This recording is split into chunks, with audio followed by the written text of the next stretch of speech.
Hi friends, मैं आकांक्षा Sharma GK with आकांक्षा में आपका स्वागत करती हूँ। एमपीपीएससी मेंस सॉल्व पेपर आज मैं आपके लिए लेके आई हूँ और इसकी आज लॉन्चिंग हो चुकी है। सुबह मैंने इसको व्हाट्सएप पर किया था। इसकी 8 बुकलेट आपको मिलेंगी। अगर आप इसकी हार्ड कॉपी लेना चाहते हैं, सॉफ्ट में लेना चाहते हैं तो सॉफ्ट में भी आपको 8 बुकलेट मिलेंगी और ये आपके घर पे पहुँच जाएगा। हार्ड भारत में आप कहीं भी रहते हो। 7 साल के पेपर हैं, हल मेंस के पेपर हैं। यकीन मानिए, अगर आप मेंस की तैयारी कर रहे हैं तो ये एक रामबाण है। आप एग्ज़ाम के समय अगर रिवीजन करना हो तो आप इसको ले सकते हैं। एग्ज़ाम के समय में आप पूरी पूरी बुकलेट नहीं पढ़ सकते हैं। आप केवल अपने सॉल्व पेपर की आपने बुकलेट उठानी है। आपको एक पेपर वाइज बुकलेट उठानी है और बस उसको तैयार करनी है। आपको और कुछ नहीं करना है। और इसके अलावा अगर आप ये तैयार कर लेते हैं तो कम से कम 75% आपके मेंस की तैयारी में ये आपको योगदान देता है, क्योंकि इसमें लगभग हर टॉपिक से संबंधित आंसर होते हैं। और अगर एग्ज़ाम हॉल में आपको कोई क्वेश्चन का टॉपिक नहीं आता तो आप सॉल्व पेपर पढ़े होंगे तो आप उसमें अगर आप पूरा नहीं लिख पाएंगे 80% तो कम से कम आप लिख ही पाएंगे। 80 भी नहीं लिख पाएंगे तो 50 तो कम से कम लिख ही पाएंगे। तो इसलिए सॉल्व पेपर बहुत मस्त है। मार्केट में जो सॉल्व पेपर मिलता है आपको पता ही है, आधा अधूरा क्वेश्चन लिखा हुआ होता है या आप बहुत ज़्यादा ज़्यादा ज़्यादा लिखा हुआ होता है, तो याद करने में, पढ़ने लिखने में प्रॉब्लम आती है। इसलिए मैंने ये हैंड रिटन तैयार किया है। तो चलिए स्टार्ट करते हैं। पिछले 7 सालों का है ये, 2014 से 2020 तक का। यहाँ पर मैप बनाना है, मैप का इस्तेमाल किया है। जहाँ फ्लो चार्ट बनाना है, जहाँ पर डायग्राम बनाना है, वह डायग्राम का यूज़ किया। पहला है कण्व वंश। 3 नंबर के प्रश्न हम पहले पढ़ने वाले हैं। 2018 का पेपर हम पहले करेंगे। पहले है कण्व वंश। कण्व वंश का शासन कब से कब तक रहा? 73 ईसा पूर्व से 28 ईसा पूर्व तक रहा था। कण्व वंश का शासन कब से कब तक रहा? 73 ईसा पूर्व से 28 ईसा पूर्व तक। कण्व वंश की स्थापना किसने की थी? वसुदेव ने कण्व वंश की स्थापना की थी और ये शुंग का एक ब्राह्मण अमात्य था, मतलब शुंग का मंत्री था। अमात्य मतलब होता है मंत्री, और प्राचीन समय में अमात्य मंत्री को कहा जाता था। तो ये शुंग वंश का ही एक अमात्य था और शासन 73 से 28 ईसा पूर्व तक रहा था। दूसरा है गौतमीपुत्र सातकर्णी। गौतमीपुत्र सातकर्णी जो थे वो सात वंश का एक महान शासक था। आपने सुना होगा, इन्होंने सिक्के चलाए थे और ये सात वंश का एक महान शासक था। इन्होंने 25 वर्षों तक शासन किया था। गौतमीपुत्र सातकर्णी ने कब से कब तक शासन किया था? 25 वर्षों तक शासन किया था और साम्राज्य का विस्तार कर एक साम्राज्य को एक अंतर्राष्ट्रीय स्तर की पहचान दिलाई थी। किसने? गौतमीपुत्र सातकर्णी ने। फ्रेंड, डिस्क्रिप्शन बॉक्स में आपको हमारे व्हाट्सएप, टेलीग्राम, फेसबुक, ट्विटर और इंस्टा की लिंक मिल जाएगी, जुड़ जाइएगा। अगर आपने अभी तक आपका व्हाट्सएप मेरे पास नहीं सेव करवाया है तो सेव करवा दीजिएगा, ताकि आपको हमारे स्टेटस शो होते रहे। महत्वपूर्ण जानकारी, महत्वपूर्ण अपडेट वहाँ पर आपको मिलता रहेगा। अगला है मौखरी राजवंश। मौखरी राजवंश गुप्त राजवंश के पतन के बाद स्थापित हुआ था। मौखरी राजवंश कब स्थापित हुआ था? गुप्त राजवंश के पतन के बाद ये स्थापित हुआ था। और मौखरी राजवंश की राजधानी क्या थी? मौखरी राजवंश की राजधानी थी कन्नौज। मौखरी राजवंश की राजधानी क्या थी? कन्नौज थी। और मौखरी राजवंश के जो प्रथम सामंत थे वो थे हरिवर्मा। मौखरी राजवंश के प्रथम सामंत कौन थे? हरिवर्मा थे। और इन्होंने 510 ईस्वी से शासन करना अपना आरंभ किया था। तो मौखरी राजवंश गुप्त राजवंश के पतन के बाद आरंभ हुआ था और राजधानी कहाँ थी? कन्नौज थी। अगला है रेहला। रेहला क्या है? ये मोरक्को निवासी इब्न बतूता द्वारा लिखाया गया एक यात्रा वृतांत है। मतलब आपको इतना नहीं लिख सको तो आप रेहला इतना लिख देना, यह एक यात्रा वृतांत है जिसे इब्न बतूता द्वारा लिखा गया। इब्न बतूता मोहम्मद तुगलक के समय भारत आया था। मैंने क्या लिखा है? उस समय जो 2019 के समय थोड़ा सा 3 नंबर में ज़्यादा लिखना रहता था तो ज़्यादा अपन लिख देते थे। मोरक्को निवासी इब्न बतूता द्वारा लिखा गया एक वृतांत है। 1333 ईस्वी में मोहम्मद तुगलक के समय ये भारत आया था। भारत की राजनीतिक सामाजिक हालत का इसने वर्णन किया है। अगला है राजकुमार शुक्ल। अगला कौन है? राजकुमार शुक्ल। राजकुमार शुक्ल कौन थे? चंपारण। चंपारण पहले बिहार में आता था और बिहार का ही है, मतलब अभी भी चंपारण को बोला जाता है, बिहार में है वो। और ये चंपारण के एक स्वतंत्रता सेनानी थे। आपने पढ़ा होगा कि गांधी जी जब दक्षिण अफ्रीका से लौट के आए थे तो उन्होंने ये पहला सत्याग्रह इन्होंने किया था।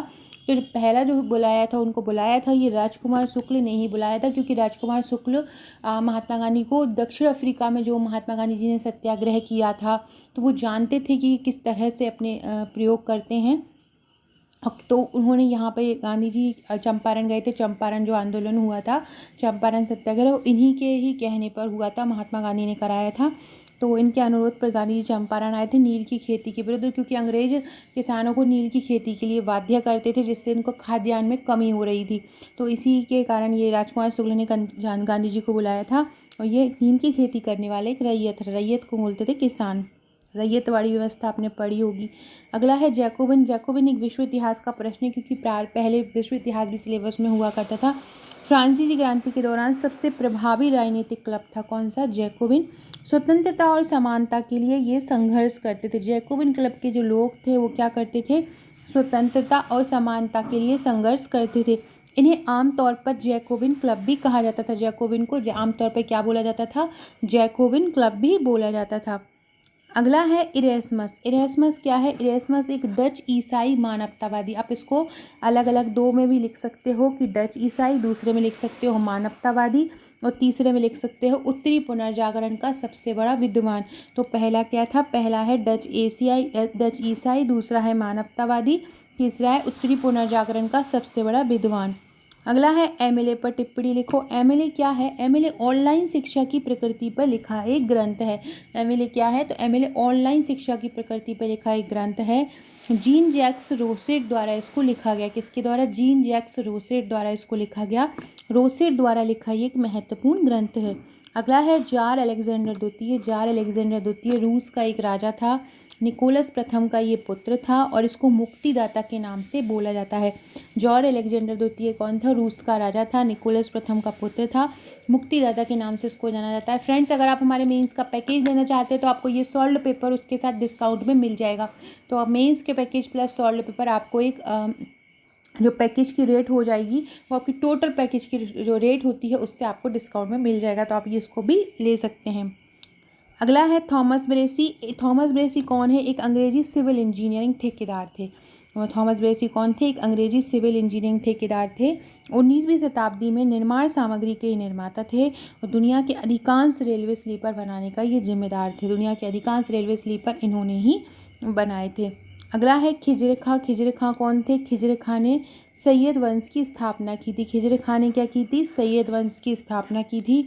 तैमूर ने मुल्तान का इनको राज्यपाल नियुक्त किया था। खिजर खां को किसने मुल्तान का राज्यपाल नियुक्त किया? तैमूर ने किया था। सल्तनत काल में शासन करने वाला एकमात्र ये सिया वंश था। खिजर खां सल्तनत काल में शासन करने वाला कौन था? एकमात्र सिया वंश था।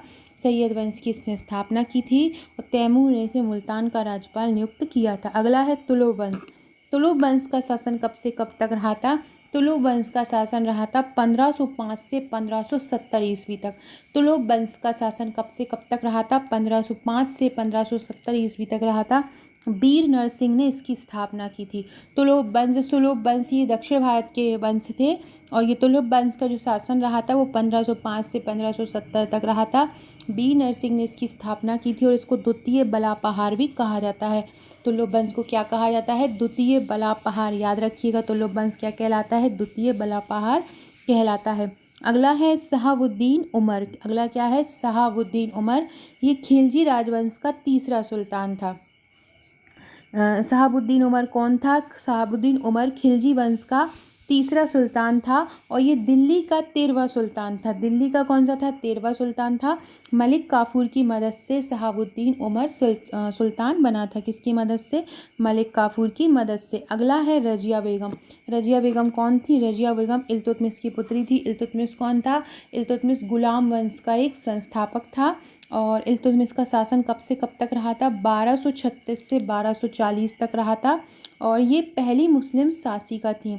पहली मुस्लिम शासिका जो शासन करने वाली पहली महिला बनी थी मुस्लिम में, वो कौन थी? रजिया बेगम थी। अगला है नेडली की संधि। नेडली की संधि कब हुई थी? 27 नवंबर 1919 को नेडली की संधि हुई थी और फ्रांस के नेडली सूरसेन में हुई थी। नेडली की संधि कहाँ हुई थी? फ्रांस के नेडली सूरसेन में हुई थी। फ्रेंड्स, ये हुए हमारे 3 नंबर के प्रश्न। अब हमारा आएगा 6 नंबर के प्रश्न। 2018 में 6 नंबर के प्रश्न आते थे, तो आज हमने अपना 3 नंबर का प्रश्न कंप्लीट किया। कल हम जो वीडियो पढ़ेंगे उसमें हम 6 नंबर वाले क्वेश्चन करेंगे।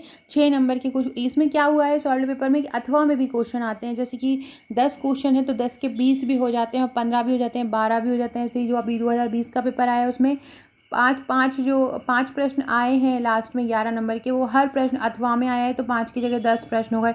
सभी प्रश्नों को इसमें कवर किया गया है। तो हम धीरे धीरे अपना ये पूरा पैकेज जो है कंप्लीट 2014 से 20 का ये कंप्लीट कर लेंगे।